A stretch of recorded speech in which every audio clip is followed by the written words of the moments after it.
In the early 2000s, cheerleading was on the verge of a revolution in Nova Scotia. My name is Wendy McKay, and I was the coach of the legendary team, Heat. A camera crew documented our every move, but that footage has remained unseen until now. Today, I'm reuniting with my former athletes to reminisce about the past and to find out what impact cheerleading has had on their lives. Join me on this journey, and cheers to life.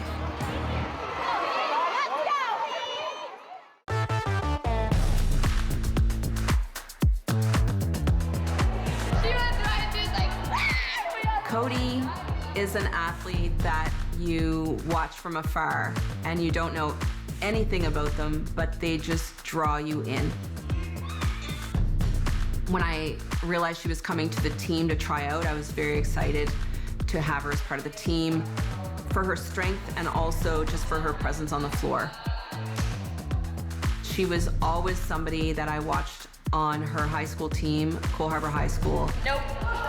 And the coaching staff that led them were definitely physically and mentally trained athletes, and you always welcome athletes like that in your gym. So I'm really excited to see her and talk to her and just see how everything's been and how she is. Somebody said to me, like, where's Kody? Have you seen? I was like, she just comes in and out of existence. And I was like at a competition one day, all of a sudden I heard this loud voice. It was like, Wendy! And it's just a ball of energy. It's like, oh, I was like, what are you doing? And I was like, where's Kody? Taz, little baby Taz. Yeah, I know. It's like, oh my God, give her a hug. And then she's running around. I was like, what are you doing? My daughter's here. She's cheering. So she knows mom was a cheerleader. She's found out that mom was a cheerleader. Yeah. Okay. And how did that come about? They've always known me to play baseball. They grew up on the baseball field, so they've never really seen my girly side, I guess. Okay. So that was a story I had to explain. They actually found newspaper clippings. My father has saved like all of the memorabilia from cheer. When you're on the front page? Yeah. Yeah. So I have that one over there. To see me with pigtails and a big smile and dressed up in a uniform, I think my oldest was really kind of like super flabbergasted. Yeah, she had no, she was a little step back. So the thing with cheer is that it's a lot higher level of trust that you need to have amongst each other. So I think you build a much stronger bond opposed to a baseball team or a soccer team. You're the reason why that person succeeds or fails. Yeah. Right? Like not one person can kind of carry a team. Yeah. I get my goosebumps because I truly believe that. It's all about every person on that team comes from different walks of life, but they all share the exact same passion. Yeah. Which is like a feeling you can't get anywhere else. I agree. You can't. It's pretty crazy. There's some personalities that, and I'm sure mine was one of them, that was probably over the top, where other people had to kind of change their ways to tolerate me. But the same thing, it was a learning curve for me too, because most people have just grown up with me. Yeah. So they get it. I've never had to really change my tone or my, yeah. Right? So I don't know, but we eventually all meshed. Yeah. And the quiet ones became loud, and loud ones became quiet. Yeah. I think it was... Where do you fall in that? I think I just probably stayed the same. I don't know. I definitely was... I started probably just... I feel out my who can handle me and who can't. I kind of survey the scene. Kody, I get to know as an athlete, is such a beautiful human. She was genuinely herself, cared about everybody else, and cheerleading was her escape and her outlet for her personality that she didn't really show to many people in her personal world. I'm the yeller. I'm the one that tells people to smarten up and shut up and listen and stop talking. I'm definitely the one that everybody hears screaming. So they might think that I'm the mean one, but they need an initiator. We could just be in the middle of anything we were doing at the gym, and she would just come out with these random words from her mouth, appropriate or inappropriate, and everybody would just be dying on the floor laughing for, I don't even know, we'd have to compose ourselves and just get back to practice, but she wouldn't even mean to do it. Okay, I can't stand here, so whatever everybody's doing, we gotta go. I think we did well. Who are your closest people on the team? Ooh, I was always kind of a drifter. I feel like my whole life, I just kind of stick to myself. So I show up at practice by myself, I do my thing. So to me, the team was more like my family. Like, that was my comfortable place because I was a tomboy in my whole life. But as soon as I got into the gym, that was my way to express my kind of theatrical, so bring my athleticism, but then still be able to be theatrical and do my dance and not have to worry about anybody else being like, oh my God, is that Kody? Like, Yeah, yeah. are you wearing pigtails and makeup? Like, you know, and it's just like, I know, and you shone. I am. Yeah, and you shone and up I there. loved it.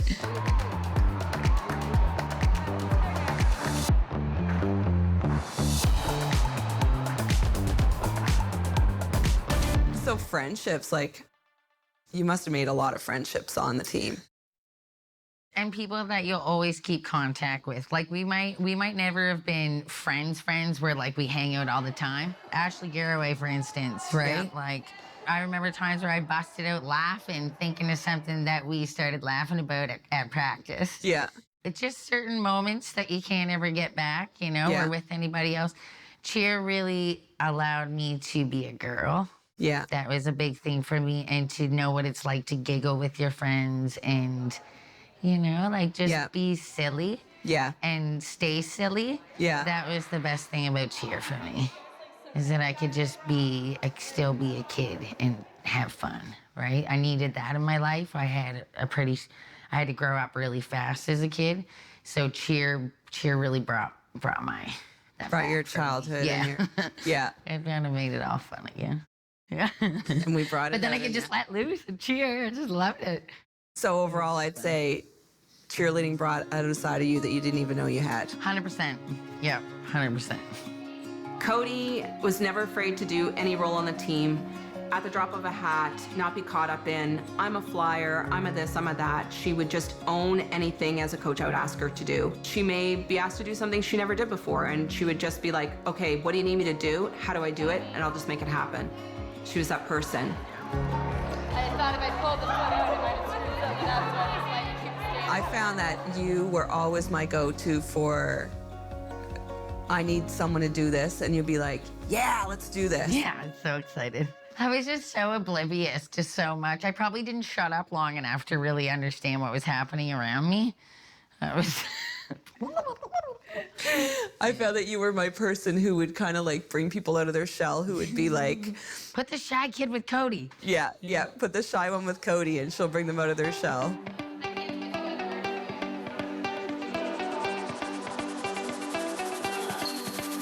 Everybody brought it on our team. Yeah. Like, everybody was fabulous. Yeah. You know, like, everybody had a different personality, but sparkly. Yeah. Yeah, it was a good year. I'd say that's the tightest group of girls I've ever been with. I'm gonna say something. 5, 6, 7, 8, 1, 2. So top is the person that you see in the air smiling, doing the expressions, and base is the person that throws everybody. So I never really know what's coming at me. Yeah. They pretty much just stick me wherever they need. Kody, I learned with her that just because somebody looks confident doesn't mean they don't need to be handled with kid gloves. I think because she's loud and she's a big personality, it's not an abrasive personality. It's opening up and sharing herself with others. And it was something that I don't think that she did for years. And I think on Heat, she really came out of her shell and learned how to do that with us. And we all embraced it because she is amazing. You were always my, like, bottle of energy. Like, I could always count on you to make me laugh. Like, if I was the most stressed out at practice or something was going on, I was in a bad mood, I could come in and you would make me die laughing. I can feel it, right? Yeah. I can feel people's Yeah. energy. You were like our mother hen, right? Yeah. And then I'm right beside us on the battlefield. So that gave me more respect for you, not only as a coach, but to also have you as a peer on the team. That was huge. Yeah. I did funny. a lot of crying in that year. Yeah. Yeah, it was a good. You know I always got you. I know, it was. Even now. I know. It's I got your emotional back. now. Yeah. Actually, we're having a really good practice. Last practice was really good too. I think we're just starting to get it together finally. So it is pretty awesome. I'm a hard worker. Like, I need to be outside. I need to be pushed. I need to be stimulated all the time. I need to constantly be learning. I just need to always be busy. And cheer brought that for me. Cheer kept my mind constantly stimulated, constantly challenged. I mean, we were always either meeting as a group for fundraisers, for practices. Go, Moose, go! Go, Moose, go! I mean, we did a lot of community involvement. We worked with the youth kids. So, and you had a lot of teams where you needed help for practices. So Yeah. there was always avenues where I could keep busy and was needed, which was nice. Kept you busy. Yeah. If I kept you busy, I kept you Out of trouble. out of trouble. Yeah. I mean, it might have been a couple years, but those are like my happiest memories, right? Like those are my girl power years. So it's definitely something you really can't take. Life's so busy and so complicated. Just being able to have that to go back to is really nice. It's definitely a good accomplishment. I think everybody needs to have some anchor that they kind of come back to. I'd say definitely that year at Cheer for Heat is my anchor that I come back to.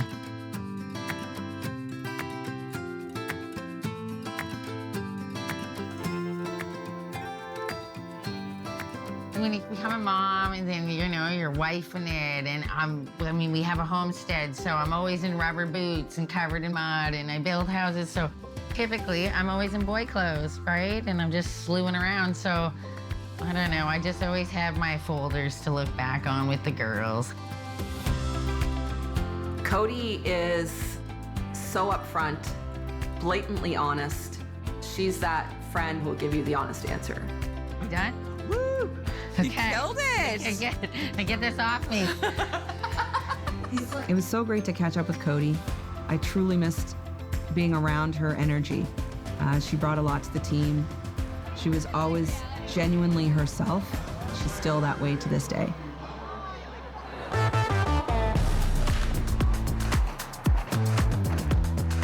We spend like 3 hours here a week and then an hour and a half at Titans a week. I don't know, I would definitely like to train 1 or 2 more days a week. Next, I get to meet with Jamessee. Jamessee, like Kody, has always been a real big part of the heart of Heat. So I'm excited to see him. It's been way too long. Jamessee was a coach at a local gymnastics club called Titans. He was heavily involved in gymnastics for most of his life. So when asked if he wanted to come and try it out, he was very eager to join. And we're very glad that he decided to stay because he was an integral part of our team. Jamessee, long time no see. Been busy. Whatever brought you into cheer?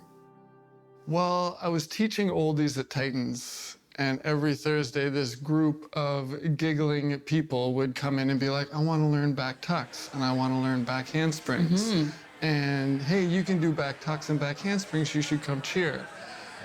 At the time, being just a male gymnast was difficult, so I was like, I'm not going to be a cheerleader also. Yeah. And then as I got to know the team a little bit better, then I was like, you know what? Seems like a fun group of people. Maybe I will give it a try. And then I was hooked. And you were hooked. Yeah. That's a story. So when you said like being a male gymnast was enough, you didn't want to be a cheerleader, what do you mean by that? Like, I got teased in high school for being the male gymnast. And it kept me out of a lot of other activities that I wanted to do. To this day, I'm still kicking myself for not letting the cheer team teach me to dance. Because now I'm a 40-year-old plus man that wants to learn to dance, and it's so much harder, and there's so fewer people that are like, hey, you want to learn to dance? You want to learn to dance? Like, let's teach. and this is just kind of skills seeing how people work together, seeing the different aspects of cheerleading. We did some stunting, we did some jumping, we did some dancing, and it wasn't even like the style of dance that we're actually going to do. It's just kind of seeing people's attitudes, how hard they try, and if they actually pick up the dance, and they need to be really flexible. You know that I can set that up, right? Let's do it. Okay. I'll learn to All right. dance. All right, I would cool. like to learn to dance. Challenge accepted. Mm-hmm. So we dragged you into cheer. Yeah. We dragged you out of oldies, we got you into cheer, we kind of got you past that stumbling block of, I don't want to, take another trip across the bridge that, Yeah. might lead me somewhere I don't want to go. So It was then not you that were it was hooked. that. It was the social dogma about it. Being the male cheerleader, I was like, oh, that's something I'm going to get teased about. Mm-hmm. And eventually I got over it. Okay. Thank God. So then you were on a team with not only a bunch of other female cheerleaders, but a bunch of male cheerleaders. Mm-hmm. How did you feel walking into the gym? Oh, it was fun. It was always a hoot. Like, always going to be laughing. Like, no matter what we did, we didn't take it too seriously. I mean, we took it serious enough. Yeah. But, I mean, it was fun more than anything. That's why I do anything that I do, is because I enjoy it. I feel like you were a source of a lot of the laughter, too. That's because I'm so tall and gangly. Like, I make everything look weird because I'm so lanky.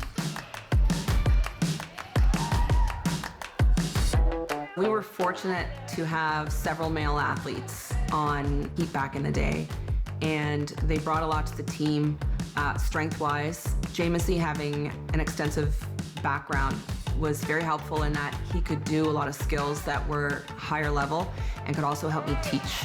So he was always a great person to have at my side for those things.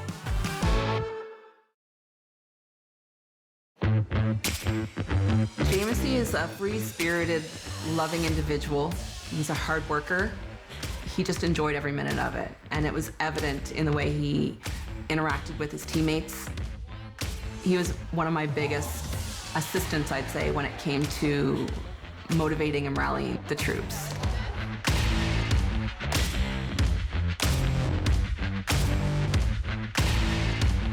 So where have you been since I've seen you last? You've been busy. It's been a busy couple of years. You've been traveling. Travel a little bit, yeah. Yeah. I like to travel. I got all the continents, including Antarctica now. Okay. Taught in a few of them, trained in a bunch of others. And what is it you're teaching and training in? Acro yoga. Acro yoga. Yeah, so much fun. I mean, gymnastics and cheer started me down that road, really. So you took a lot of learning from cheerleading and then you took it into acro. Yeah. So what is it that you're doing now with acro? I will teach, share knowledge, any opportunity I get. Basically, it's playing for adults. Love it. It's interesting because when I tell people I do acro yoga or acrobatic yoga or partner yoga, everybody goes, oh, I can't do that. If you have walked down the street and held someone's hand, you've been in the position of, do you mind if I switch my grip to here? Or can you slow down? Or can you swing your arm a little less? That's acro yoga. It's moving in partnership with another human. So you're just doing movements, trying to figure out what's comfortable and what's possible, given your strength, your flexibility, your spatial awareness. All of these things will impact what you can do, and it's just doing something fun with another body. Gymnastics and cheer started me down that road, really.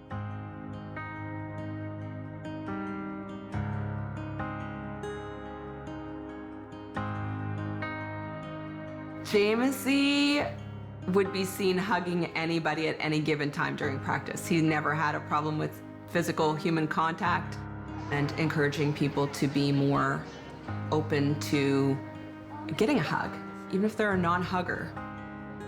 I'm a hugger. I'm a hugger. I've become a cuddle therapist since then, so I do cuddle therapy. But yeah, I am 100% a hugger.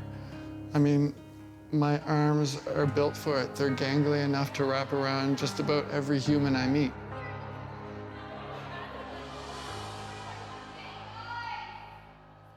Going from there and then coming forward, like you're a traveler. Were you traveling like back then too? No. I was Nova Scotia, finished university and trying to figure my life out, get a real job, make real adulting. Adulting time. And then you joined a cheer team Yeah. full of a bunch of rambunctious people who are probably not the best influences in some regards, but Great influences. there you go. Fun people. Fun people. You spent some time in Iqaluit. Yep. Yeah, went back to Iqaluit, worked there for 13 years with the government of Nunavut. What'd you do there? I was working with the Department of Environment, so working on solid waste, air quality, a lot of those kind of programs. Okay. With your personal life right now, what's going on, like with your adulting life? I've got a fiance that lives in LA, so Okay. traveling back and forth there a lot, living nomadic life as an entrepreneur, digital nomad, traveling trainer, teacher, and yeah, life hasn't slowed down. It hasn't. No. What are you doing now? So I've started a family business out in Elderbank. So we've got a retreat space there. We've got 215 acres out just outside of Halifax. We've created Flow Edge, which has glamping domes. Yes. It's like luxury retreat center out in nature, disconnect. The construction done now, so we're looking into what kind of funding opportunities there are to create an event space. Nice. I think what we'll probably end up doing is coming out there for a huge camping trip, because we'll have like the cheerleaders, the coaches, and the families. Because everybody has families now. Yeah. And you have the space for it. Yeah. Where There's we can lots of space. Yeah. Then we'll have that on film, and then get you some extra kind of like insight into what you do out there. Does that sound cool? Perfect. Sounds awesome. Coming to cheerleading, what kind of lessons did you learn from it that you kind of hesitant coming in, and how did you feel when you left? Nervous, just learning choreography, learning steps. I mean, I took the hard stance in our team, like, I don't dance. Hindsight, wish I didn't do that. But just trying to remember that and be part of the team. Gymnastics is a very individual sport, which is where I was coming from. So working with a team of people doing acrobatics and things, it was like, okay, well, where next? How do I get there without bumping into humans? Catching humans also. Yeah, there's the acro yoga world is actually just starting getting into the big basket toss. Yeah. But catching bodies, yeah. Catching bodies and not being afraid to get underneath someone and make sure that their head stays off the ground. And I still do that every week. Yeah. So life lessons you learned from cheerleading, like, Just try it. just try it? Just try it. Don't let anyone get hurt. Yeah. But give it a whirl. Give it a shot. We came here to have fun. That's what we've done, and that's what we plan on doing for the rest of the time once we're done, and that's what makes competition interesting. There was no one on the team that I didn't get along with. I don't think there was a single person on the team that I ever had harsh words for. If anything, I was apologizing. It's not your fault. Didn't happen. Imagine it. It was a lot of fun. It was a great time, and yeah, the trips, the travel, the training, 1, 2. Go for tail. Good try. so much fun. Lifelong Loved friendships. it. Yeah.